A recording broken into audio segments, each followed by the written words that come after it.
It began with a tiny spark in a bakery and ended with an entire city in flames. This was the Great Fire of London, one of the most dramatic disasters in British history. And here's how it unfolded. In the summer of 1666, London was still reeling from the effects of the plague that had swept through the previous year. Many residents were only just returning to the capital when disaster struck again. London burned to the ground. Well, almost. What actually happened? So, what exactly caused such devastation? To understand the disaster, we need to go back to the beginning. And it all started here in this unassuming little bakery on Pudding Lane, owned by a man called Thomas Farriner. Now, there are no surviving portraits of Thomas, but he would have looked something like this, a prosperous middle-class baker in 17th century London. And this is what his bakery might have looked like, a small business serving the local community. But on Sunday, July 1666, everything would change. For the cause of the fire is unknown, but according to legend, Thomas woke up in the early hours of the morning to the smell of smoke. He got up to investigate and found that his roof was on fire. So he did what any sensible person would do and grabbed a bucket of water to try and put it out.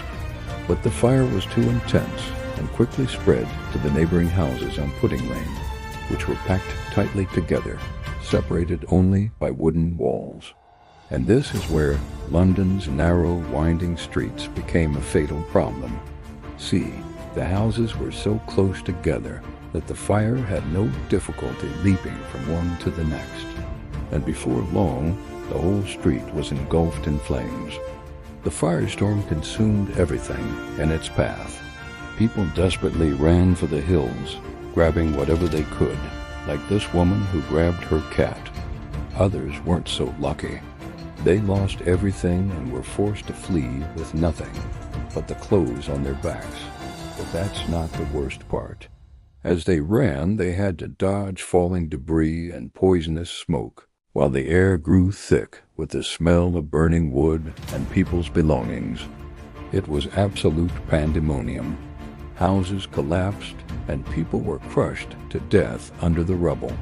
The streets turned into rivers of molten tar, pitch, and hot cinders, making escape impossible.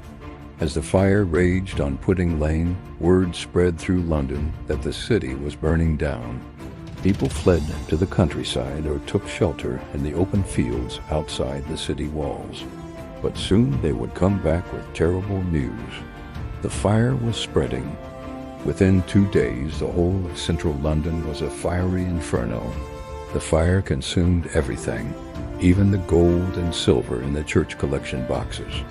All around London, church bells rang out, not to call worshippers to prayer, but to sound the alarm. It was every man, woman, and child for themselves. And if you thought that was terrifying, it gets worse because nobody could stop it. Londoners rushed to help, passing buckets of water from person to person in a desperate attempt to douse the flames. But it was too late. The fire had already spread too far. Even King Charles II got involved, ordering his soldiers to demolish entire streets of houses in an attempt to starve the fire of fuel. What all this did was make the fire bigger. Huge plumes of smoke billowed over the city, blocking out the sun. And when the wind shifted, the firestorm would leap over the river, heading ever closer to the royal palaces.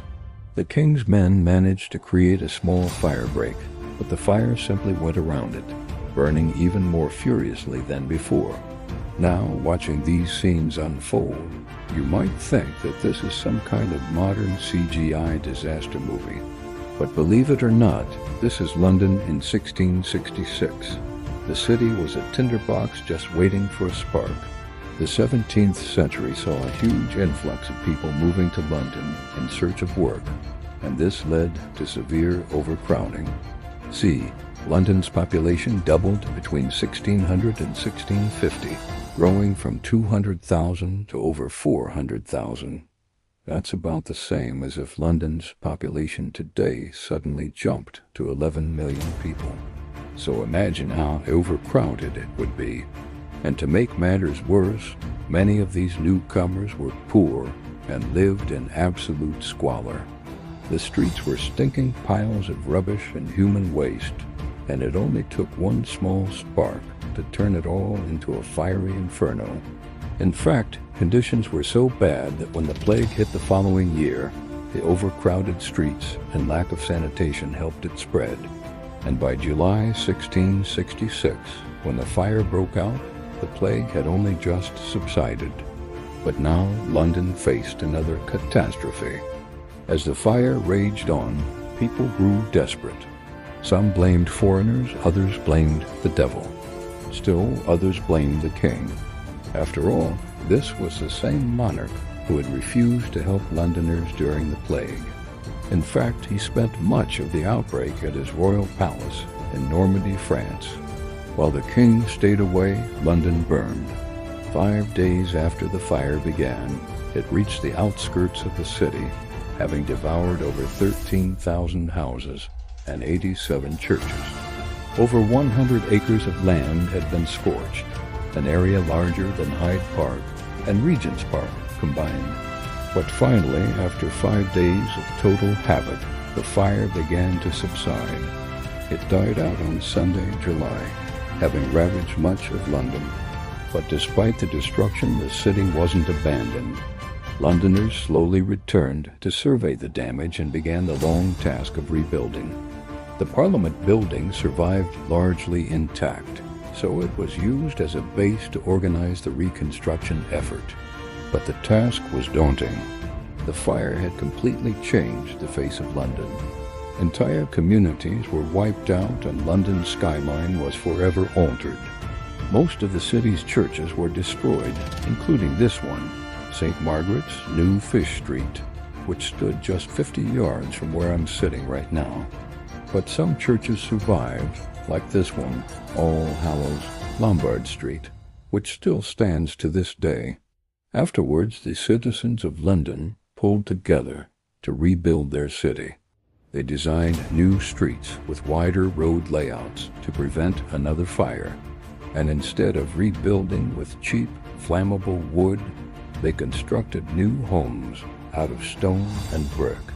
This created a completely new London, one that was unrecognizable from its predecessor. Today, we can still see the effects of the Great Fire in parts of the city center, particularly in the financial district around Lombard Street. Here, we can see the old manuscript map showing the area devastated by the Great Fire in 1666. And here we are in modern day. Can you spot the difference? Almost the entire area has been rebuilt. We're standing in what's known as Pudding Lane, named after the bakery where the fire began. And here's the spot where it all started, number 29 Pudding Lane. But don't worry, it's not going to catch fire. Not today, anyway. Thanks for watching.